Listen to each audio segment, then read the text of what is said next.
Welcome to the Manitoba Fitness Council Aquatic Fitness Certification course online. In this video, we'll be looking at chapters 10 and 13, and we'll be talking about formations that you can use in your classes, the music and how to choose it, as well as some equipment that might be available to you in your pools that you can use to add resistance to your classes. In addition to class formats, we'll be looking at class layouts. We will help you create some lesson plans using songs to break it down.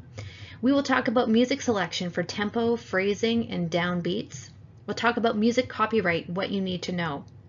Determine how and when to add equipment to your classes. Explain the purpose, benefit, and drawbacks of different types of equipment.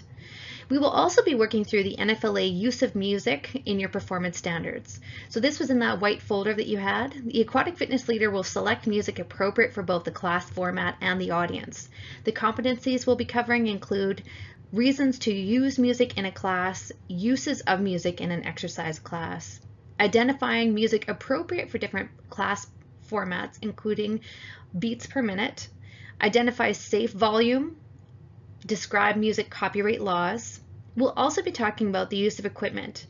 The Aquatic Fitness Leader will demonstrate how to use equipment to enhance the training for various participants and class types, ensuring it is both safe and effective.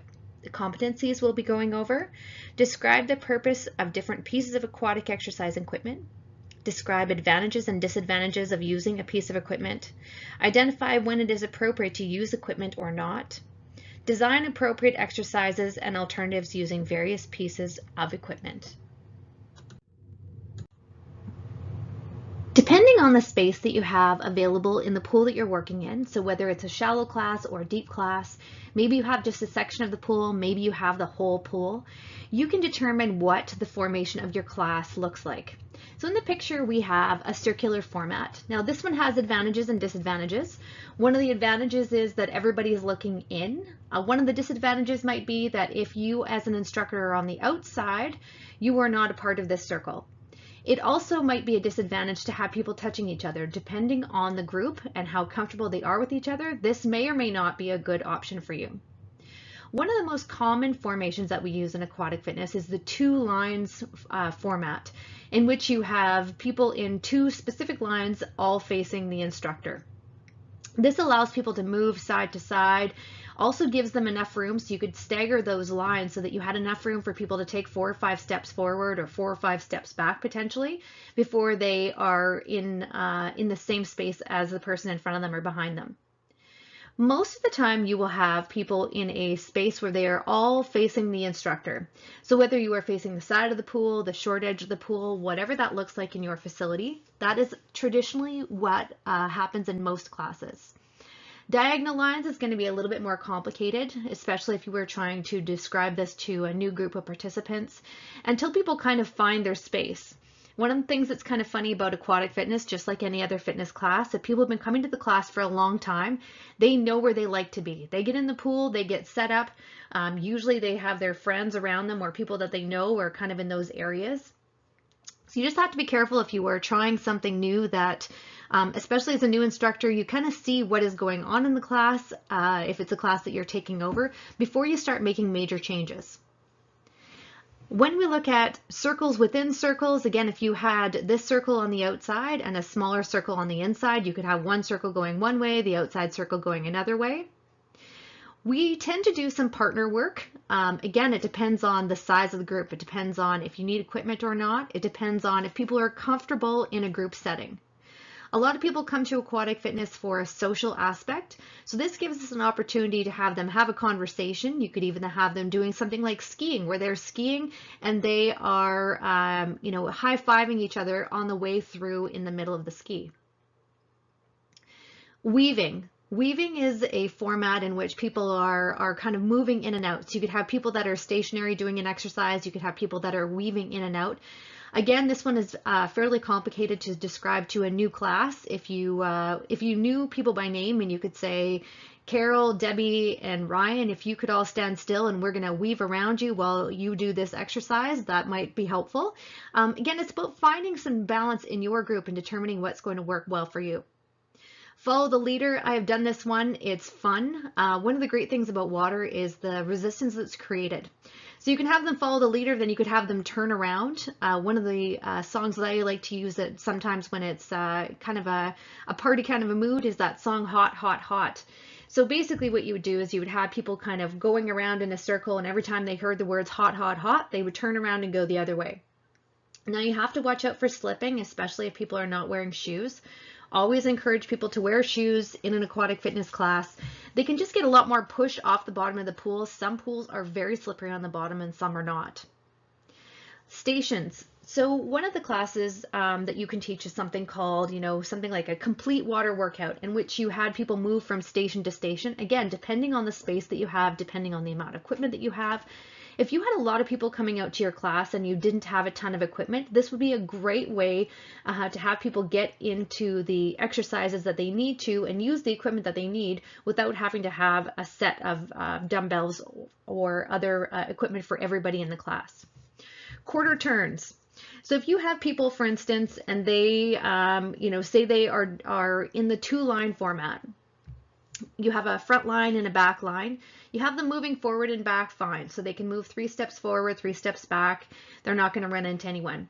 You could also have them turn a quarter way so that they are turning to face the side of the pool and different side of the pool, and in which case this way they would have room to then move sideways in that same space that you had just taken up with the stepping forward and back.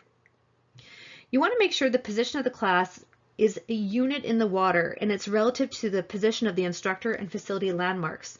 So for instance, when you get people in a pool, you're not always going to say move left, move right, depending on the space, especially if you have people facing in different directions. You may want to say, now we'll move towards the window, now we'll move towards the change room. So again, establishing those kind of ahead of time so you know where to send people when you were having them travel in their different exercises is super helpful ahead of time.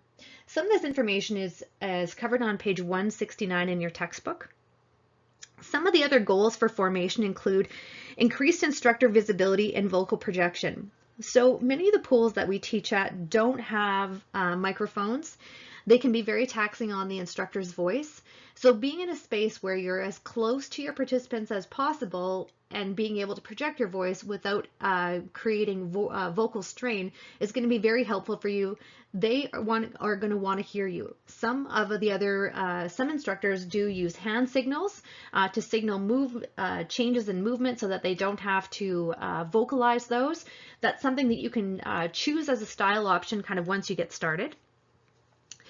New participants want to be able to see you. They can't look down necessarily and see what the person beside them is doing exactly, because it's not like a land class where you could easily see which leg the person is moving and that sort of thing. They want to be able to see you. So having you be in a space that's visible to them so that they can look at you and orient their movements based on what you're doing can be really important.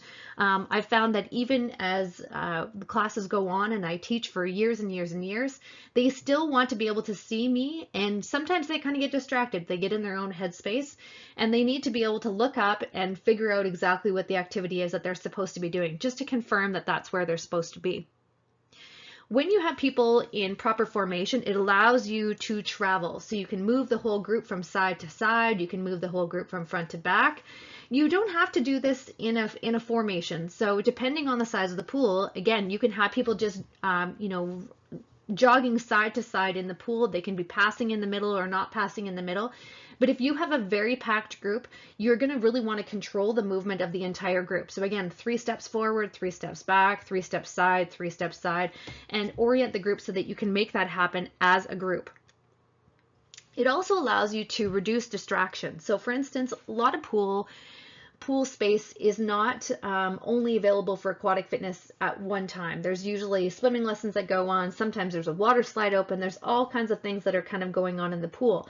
So being able to have them face away from some of those distractions so that they can focus on you can be really important and can be required to have a successful class.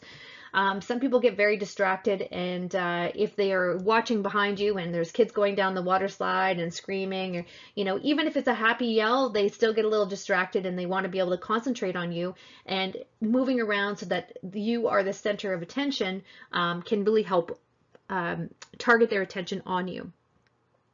You want to encourage full participation. So again, if they can't see you, they can't hear you, they're not sure what they're supposed to do, and sometimes they will just get frustrated. And so in order to prevent that from happening, you want to make sure that you have the opportunity to see them, they can see you, and have that visual line of contact pretty much at all times. It also adds variety and interest to the program if they can see you and you can move them around in the pool. Once you kind of get moving into aquatic fitness, you can start making up your own moves where you say something like, so one of the ones that I do when we're jogging around, it's called neighborhood watch. So in the neighborhood watch, basically we will do, say, 5 skis in one direction, turn to a quarter turn, 5 skis in the next direction.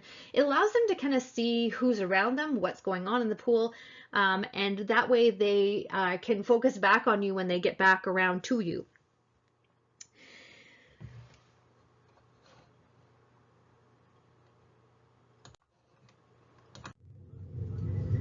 In this slide, we're going to talk about the differences in how you'll plan your class based on the time frame that you have allotted.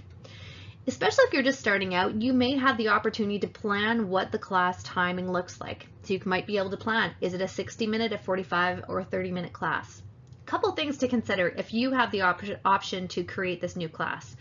Who are your participants? Are they people that have been taking aquatic fitness for a long time? Are they people who are looking for a quick fitness opportunity? Are they people who are going to be exercising in a cold pool? So those are kind of considerations that you should take into effect when you are determining what your class is. If you are inheriting a class that is a 60-minute class, where you should start is with a warm-up of 6 to 8 minutes. During the warm-up, we should make sure that we're having people move in all different planes of motion. So have them moving front and back, move them side to side, have those arms moving out to the sides, out to the front, in all different directions, getting each and every joint warmed up and ready for the cardio component of this class. The cardio component usually runs anywhere between 24 to 42 minutes. A lot of times this is based on the amount of time that you have, but it's also based on the temperature of the pool. I tend to teach in a warmer pool, but I still do at least 35 minutes of cardio in each one of my classes. That's just the format that I find works really well. I also find that when people, I want to make sure that people are warm. So even in the strength training component, even though it's 6 to 18 minutes, I may have them take a break during that time. We do some static exercises, then have them move maybe from side to side, jogging back and forth across the pool one time, just to create a little extra warmth in them so that they're not cold doing the strength training component. The stretch and cool down, 6 to 8 minutes. Again, we want to make sure that we stretch the muscles that are used during the class. Remember that people will be cooler the more body parts that they have out of the water. So anything that you can do kind of under the water or where they're staying down, even shoulders down in the water, will definitely be helpful and keep them warmer. In a 45-minute class, we have the opportunity to, again, stay with the same length of warm-up, 6 to 8 minutes. The cardio component will be slightly shorter at 18 to 32 minutes. The strength training will be 5 to 14 minutes, and the stretch and cool down will be 5 to 7 minutes.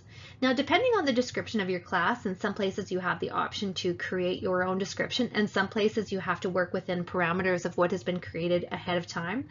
It's important to understand what people are coming for. So if they are coming for a class that they know is a 45-minute Tabata class or a 45-minute light aqua class, that's going to help you determine what your class looks like. You also want to make sure that when you are doing your class plan, that you over plan so you have lots of extra activities, because it's amazing how sometimes if you have an activity that's planned for 30 seconds and you only do it for 20, and then the next one you only do it for 20, and then the next one you only do it for 20, now you have an extra minute of activity that you need to find and figure out. And so again, over cutting stuff when you don't need it is a great way to start off. That way you feel that you haven't completely run out of material. In the strength training component, we're going to talk about some of the equipment that you can use. Some of the time is taken up in the strength training component with people going to get their strength training equipment. So make sure that you kind of build that into your program. So maybe it's going to take 30 seconds for everyone to go and get their Aqua dumbbells and bring them back to their spot or something like that. So it's just, again, that is a little bit of a time sucker in the middle of the class if you are using strength training equipment. Stretch and cool down, we have to make sure that people are warm during that time. So again, depending on your pool, you may be doing the bare minimum 5 minutes of stretch and cool down at the end. And these may not be just static stretches. It may be dynamic stretches. It could be things like lunges and things like that to help get those joints stretched out, but maybe in a more dynamic manner. 30-minute classes have become a lot more common in the last couple of years. It's great for facilities because a lot of times a facility will have a break in their program that they can slide a 30-minute class into. So for instance, if you had a break between 12:15 and 12:45, so a class went till 12, a class starts at 1, there's a great opportunity in there to have a 30-minute class. The 30-minute class, though, doesn't mean that you can skimp on the warm-up. The warm-up still should be approximately 6 minutes. The cardio component is where you have lots of option to change it up. So you can go from 12 to 20 minutes. You can have the strength training going from 4 to 9 minutes. You can have the stretch and cool down approximately 5 minutes. There is an opportunity for you to pull those apart depending, again, on the format of the class and what people are coming for. If they are coming for a cardio class, you could have them do the 6-minute warm-up, 20 minutes of cardio, and then have them do the 5 minutes. That takes them to 31 minutes of time and will hit all of those different levels within the class. We put together a little bit of a list to help you figure out what things that you should place in your first 45-minute class that you plan. So one thing that can kind of help with this is you can plan a class that's broken into songs. So what you can do is, on average, there's about 11 songs that are required for a 45-minute class. So you're starting your playlist pretty much the moment that people are getting in the pool and the class is starting, and your playlist will wrap up at the end of the cool down stretch. Now there's no, you can have one song ahead of time, one song before time, but it'll help you kind of plan your class according to what am I doing during this song. It'll help give you those cues you might need to move on. So the first thing you want to plan for is a warm-up. We want to have them moving in different planes of motion, forward and back, side to side. Warm up in preparation for cardio, you want to have them doing the activities that they're going to do in the cardio, but at a much slower speed. So for instance, if you have people jogging on the spot, for instance, you can have them jogging in the warm up at, a 5 to 6 out of 10. So they're kind of moving, they're getting those body parts ready for some of the harder cardio movements that you're going to do a little bit later in the class. You can have them work on cardio travel. So for instance, you can add interest to your program by having people move from side to side or front to back during their cardio component. It will help speed up the time for them. It'll also help provide a lot of interest in your program because you are having them move all over in the water. Cardio legs, so focusing on legs during the cardio, doing some cardio where you're focusing on the upper body. So this could be, so in the cardio legs, you could have them doing skiing legs, for instance. You could have them, you could change up the arm movements as well during that time. In the cardio arm movements, you may have them stopping the leg movement. And so for the upper body, you could have them in a staggered stance, so wide legs, have them pushing both arms forward, making white water with their arms. You could have that as an activity that they hold for up to 30 seconds, depending on your group. You could have some cardio pattern combinations. You could have them do 4 of these, 4 of those. One of the things that you could have them do, so if you had them doing, say, hamstring curls, for instance, you could have them do 5 on one side or 3 on one side, 3 on the other side. So they have to count, but they're still doing that kind of cardio. So they are using their arms to pull back and forth while just using one leg. You can have cardio submerged workouts. So you could have them moving into a neutral position where their shoulders are down to the top of the water. Arms and legs are moving underneath the water. So again, that's cardio submerged work.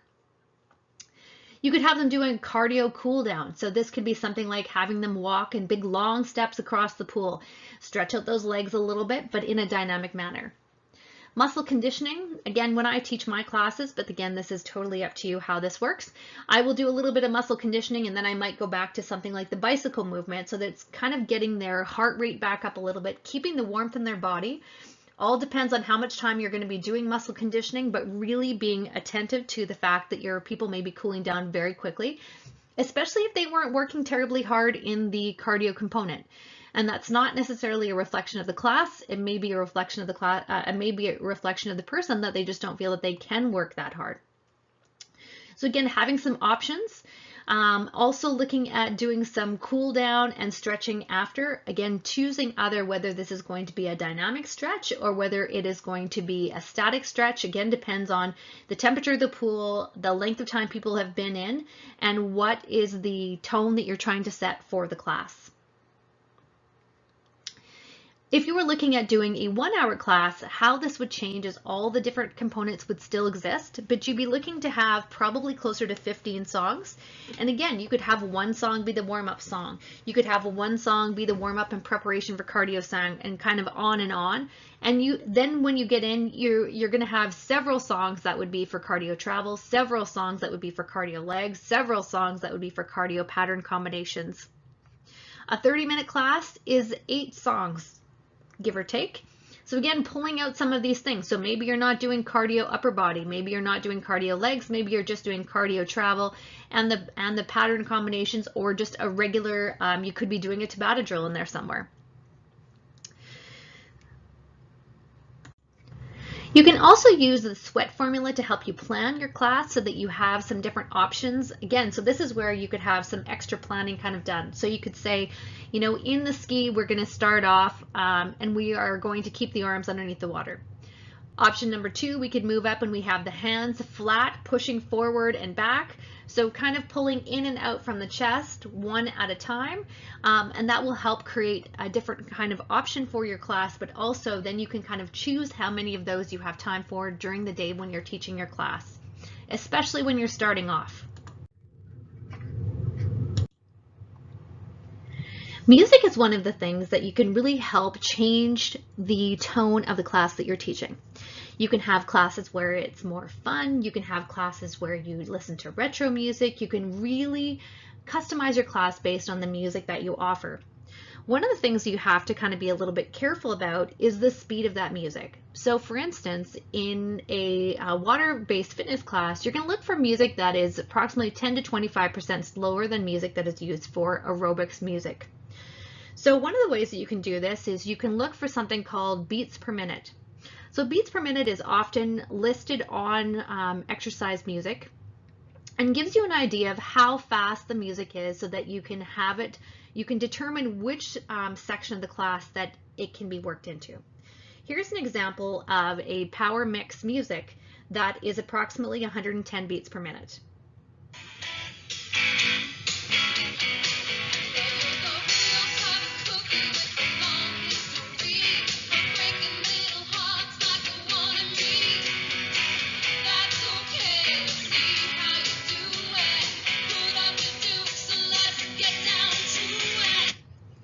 So you can see how that music is something that you could use in a warm-up. You could have people moving from side to side, front to back. It's giving them a little bit of a beat to follow, but it's not going to be something that's overwhelming to them. Now let's try for something a little bit faster.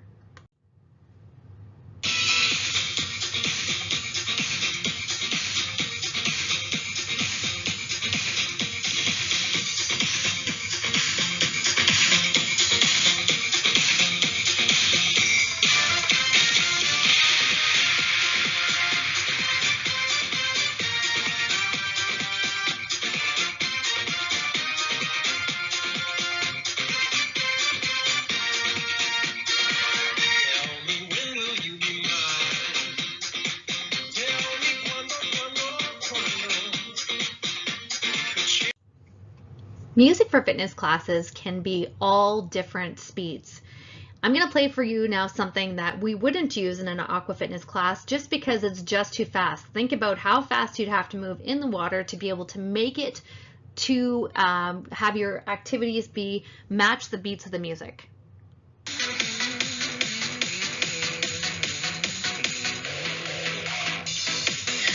got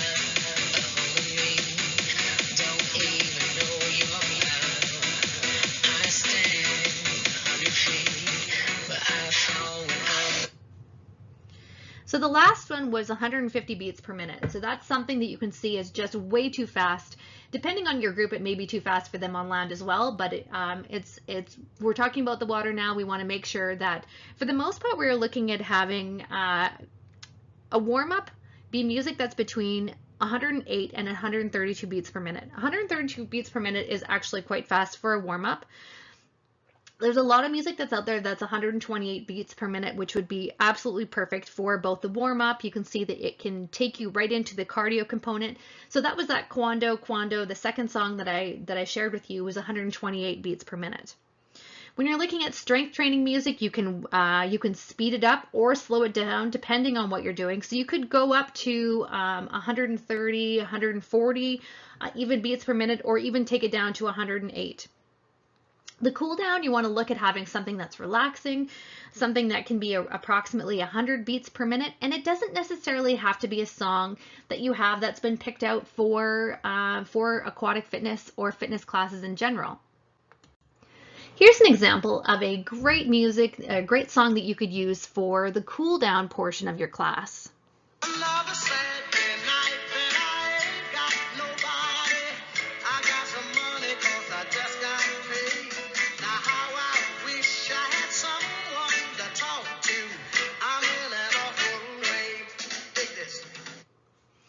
So we've talked about the speed of the music, we've talked about beats per minute and what that sounds like.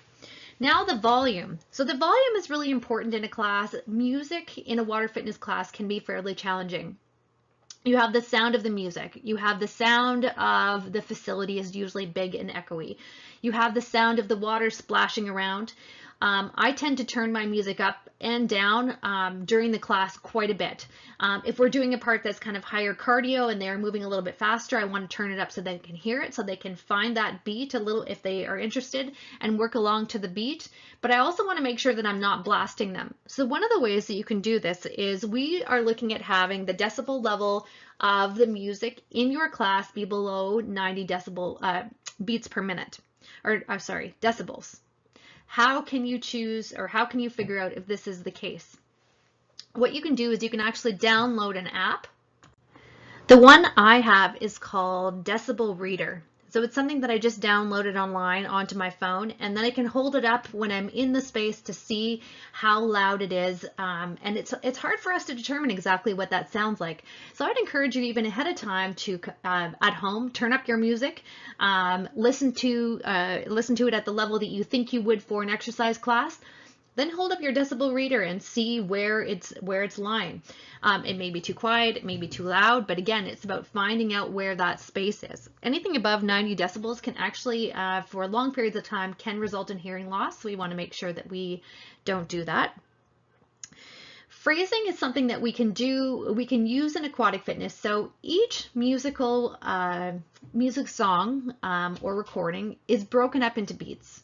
So phrasing is something that is used in something like a choreography class and can allow you to kind of create these exercises that kind of go along with the 8 beats of the music. The challenge is in a water fitness class that a lot of people will not be able to keep up to you. So sometimes the choreography classes can be very frustrating for people if you do them in the water. It's usually better to wait until you have a group that's been with you for a long time, and then you start introducing kind of chunks of choreography if that's something that you want to add in. There's also extra workshops that you can take that we have provided in the past that talk about choreography and aquatic exercise and how to pair those up so that you have the best match in your classes. The downbeat in aerobics music is usually a 4-count measure, normally in a 32-beat sequence. Patterning movements to this natural sequence within the music allows participants to flow in tempo. It can also help them to dictate the intensity of the workout. So again, with the music that we had listened to a little bit earlier, you can see that as you increase the intensity of the music, you can have people try and match that beat. So it is a way to easily increase the intensity of the workout. When you are selecting music for a class, one of the things you can do is you can ask the students about their favorite types of music. You can also play a variety of music, and that way you are kind of hitting different groups and different ideas. You can also purchase pre-made aerobic CDs with appropriate BPM. That's one of the things that I've done. There's one that I really like called 17 Again. And so it kind of has songs from kind of different eras, but they're all kind of melded together in a prepackaged 1-hour workout CD. So it makes it, or playlist. It makes it really easy for you to be able to plan without having to go in and actually find all the different music and put it kind of together. You can select songs that you like, so you will hear the playlist the most. So especially if you have taken the time to create a playlist, you usually want to use it more than once. You just want to make sure that if you can, to kind of change it up so that you're not using the exact same songs every single time you come to class. So you can use the same songs, you know, several times in a row, but you don't want to have a 10-week program where they listen to the exact same songs and do the exact same activities for each week in their 10-week program. You can add instrumental songs so that your voice doesn't always have to compete with the vocals. You can try to move songs in the order and see what could be fun. You can, you know, again, use theme music. You can really try just about anything. You just, there are certain types of music that don't go over as well, especially with different demographics. Rap, I find, is something that doesn't go over very well. You can use, you know, a variety though of newer stuff and older stuff. Just make sure that you are talking to your class on a regular basis to see if they're really feeling the vibe from the music that you're putting together. One of the biggest misconceptions about teaching fitness classes is about the music. So a lot of people believe that if they buy power music or if they buy burn tracks or dynamics, these are all brands that are music that has been specifically created for aerobic studios or fitness classes, that they don't have to pay any other fees in order to use that music. This unfortunately is incorrect. There are actually two different organizations that you should have a membership with in order to play music in your fitness class. The first one is called SOCAN. So SOCAN is an organization that serves music creators, music publishers, and visual artists, and ensures that users are licensed to play and distribute royalties to Canada and worldwide. So basically, when you play music in your class, the funny thing is you don't have to tell them what you played, but you do have to tell them that you play music in your class. They actually then distribute that information or and the money to artists and compensate them in some way. There's a new organization called Resound, and they actually represent the backup artists in the music that you would be playing as well. So that's another one. Most places though, if you are working for a facility or you are employed by someone to teach classes, they usually take care of these fees for you, and there's no need for you to go out and get your own license. There's also the mechanical rights, so the right to be able to mechanically create a CD if the music was purchased through Power Music, Dynamics, or Burn Tracks, these kinds of organizations. So basically what you do is if you were downloading a playlist and you wanted to create a CD, some places still have CD players, you had to make sure that you actually have the rights to be able to use that information. You can also copy and create your own CDs or playlists using private music. So this could be music that you actually physically create yourself. It could be music that you purchase online. It could be music that comes from a variety of sources, but just make sure that you have the appropriate authority to be able to play this type of music in your class. Before we start talking about specific equipment, let's talk about some of the safety precautions that we need to be aware of before we start introducing equipment to our classes. We want to make sure that we are ensuring the movements that people are doing are under control, especially when you use things like aquatic dumbbells. People can get hurt, so you have to make sure that you have them under control and that you're giving them intensity options which are going to relate to their skill level. You want to make sure that you are monitoring them for safe and correct technique.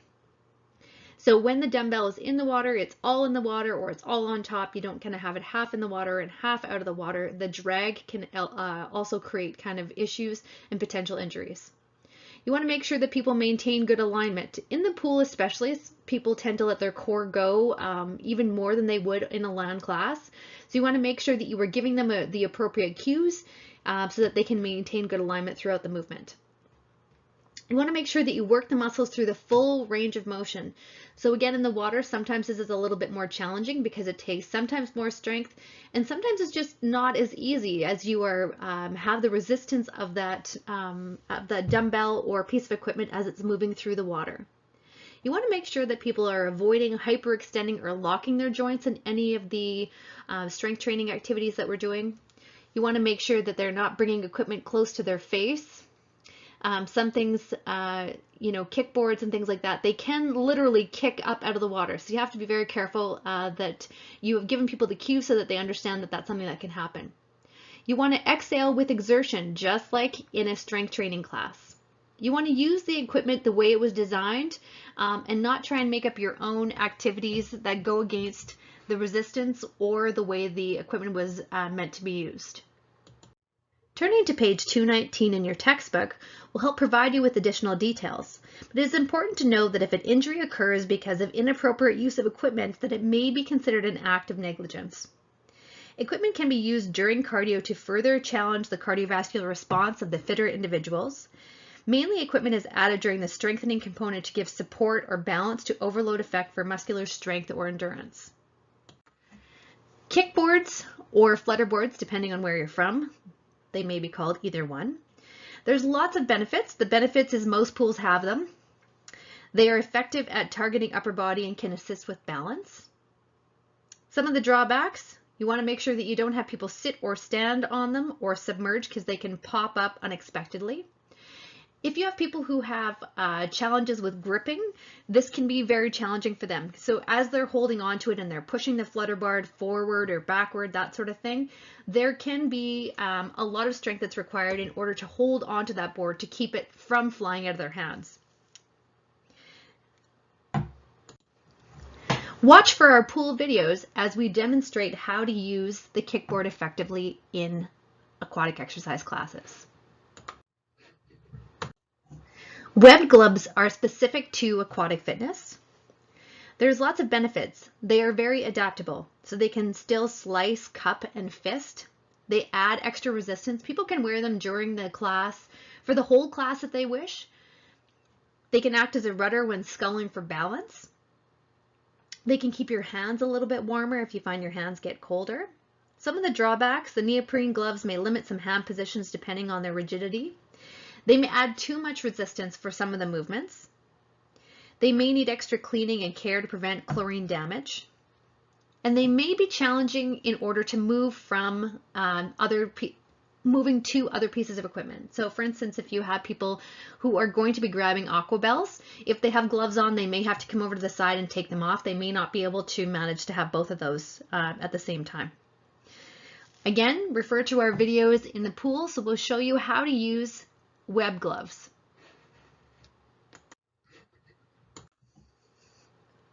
A lot of pools that offer aquatic fitness classes also have access to dumbbells or aqua belts, depending on, again, where you're from, what they're called. As you can see in the picture, there are different levels of aquatic belts. So these ones are all color-coded the exact same color, but in some places they're color-coded different colors. Sometimes they are actually even different shapes. I've seen them where they've been not just round, but they've actually been triangles. Even the heavy ones have had 2 circles and 2 triangles to create maximum resistance. Some of the benefits of these, they overload the upper body. They provide buoyancy assisted standing, sitting, or lying. So you can use these in conjunction with leg activities. So you can have the arms doing something, then you can have the arms take a break. You can use them as flotation. You can bring them up underneath the arms and have people use them as flotation. Some of the drawbacks, you want to make sure that you cue the shoulders to relax and the neck, as the added buoyancy may elevate the shoulders. People tend to get their shoulders all the way up around their ears, almost like earrings, if you don't cue them to relax the shoulders. You want to make sure that you cue them to relax their grip, because the water can cause clients to squeeze the handles, causing wrist, hand, and forearm soreness. Now, even though I said about using them as flotation, if people are not swimmers, you want to make sure that they are not relying on them for flotation assistance in a deep class. It can increase risk of shoulder and neck injury. It is much better to wear an aqua belt if you were using them as in a deep water class. You want to make sure that you are always cueing good wrist alignment when pushing the dumbbell through the water. Again, refer to our video so you can see how to properly use these pieces of equipment. Noodles are an inexpensive way to add extra resistance to your classes. Some of the benefits include flotation assistance, increased surface area for activities. A lot of people are comfortable having them underneath the shoulders and the neck. There's a lot of variety that you can use them for the legs, core, and upper body strengthening. They're easy to grip and they're inexpensive, provided that you buy the ones that are available at stores.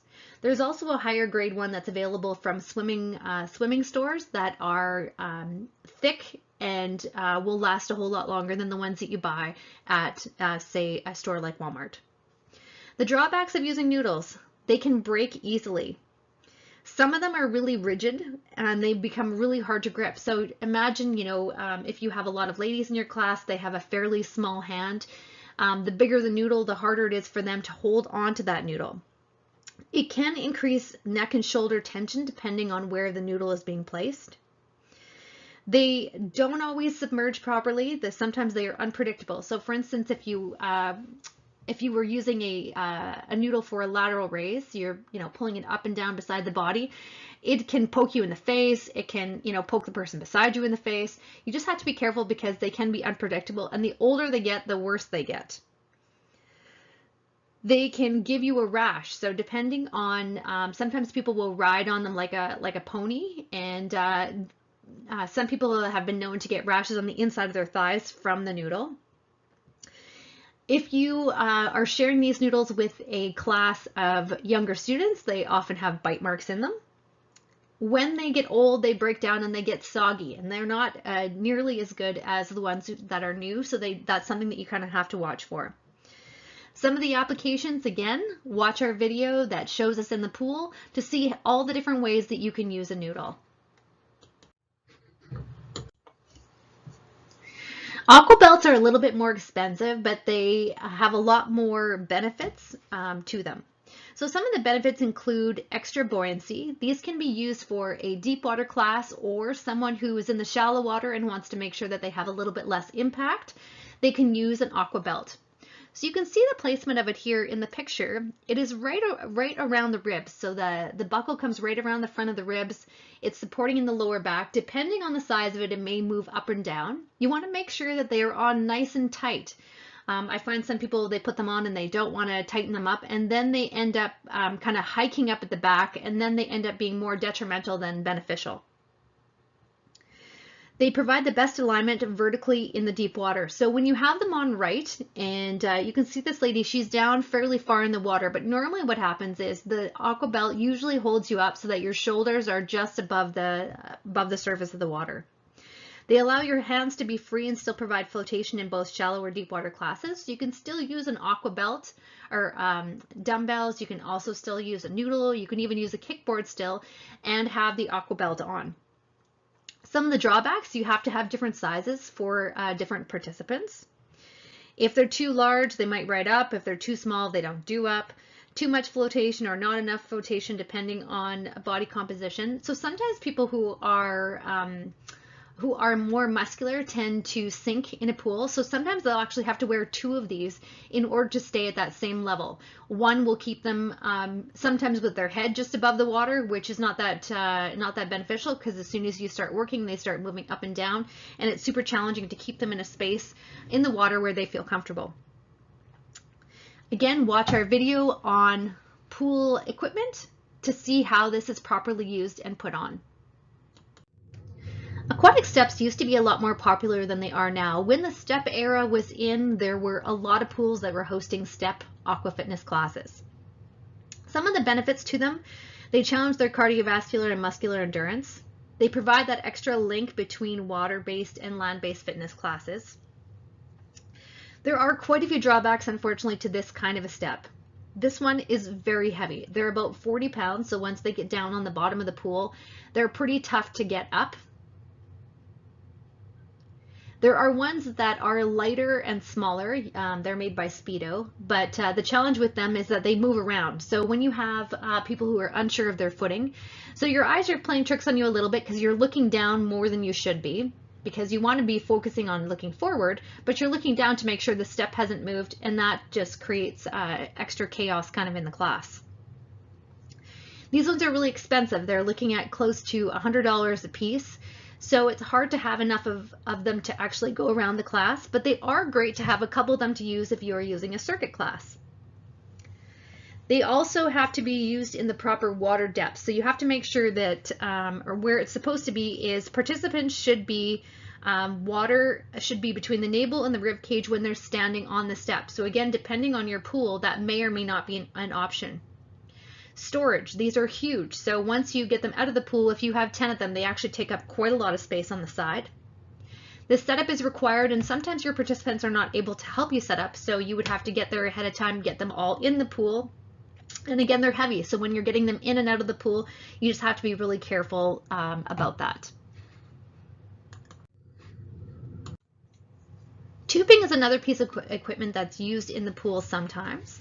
We don't see it much here in Manitoba, but some places there's a lot of it. So this is, you can see she's got 2 tubes. They're both attached to the legs. There's also something called tethered training, where there's actually a resistance tube that's actually connected to the side of the pool, and you essentially run away and you are on like a big rubber leash, for lack of a better word. The benefits to using tubing in the pool: you have an opportunity to overload some resistance. It builds on functional fitness. It challenges eccentric movements. But the drawbacks are that the strongest parts of the joints are not challenged. It's more the weak ending points of the joints that are challenged and may not be ready for that extra level of intensity. Chlorine breaks down these bands pretty quickly, and special care is needed to clean them after each class. They also have to be inspected quite often. They have to be hung to dry and rinsed so that you have the chlorine that comes off them. We will be looking at having some of these in our videos that show you how to use them if you have access to them in your pool. Fins or paddles are available in some of our locations as well. The benefits are that they increase muscular resistance. They can be set for easier or harder intensity by closing the wheels. You can see one has a completely closed wheel and one has a completely open wheel.